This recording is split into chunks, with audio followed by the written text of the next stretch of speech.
In Kano, Nigeria, many of these books challenge conservative Muslim traditions, like child marriage or quick divorce. They're also signs of a feminist revolution.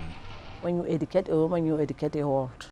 Hadiza Nuhu Gudaji is a veteran writer. She says the books, some handwritten, some printed, help move women forward in a society where only 1 in 5 girls has had any formal education. I showed the people to stay with their children no matter what, no matter poverty, and they should give them a good education. Many titles are romance novels and address how to deal with problematic husbands. Others rail against a strict interpretation of Islam propagated by the extremist group Boko Haram. The group has kidnapped hundreds of schoolgirls and forced them to marry militants.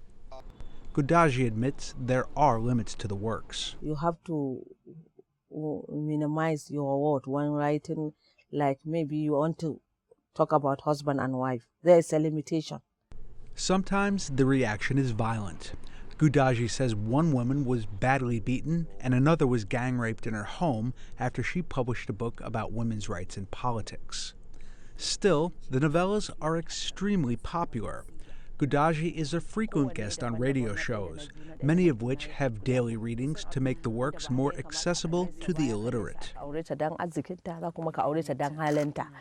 Critics say the novellas give girls unrealistic expectations, inspire rebellion, and are un-Islamic.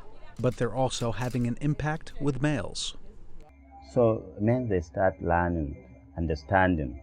This is very important thing.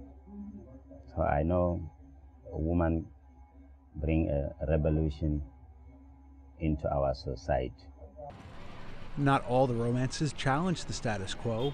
They range from the universal Cinderella story of a poor girl marrying a prince to how to behave when your husband takes a second wife. Luke Sheridan, The Associated Press.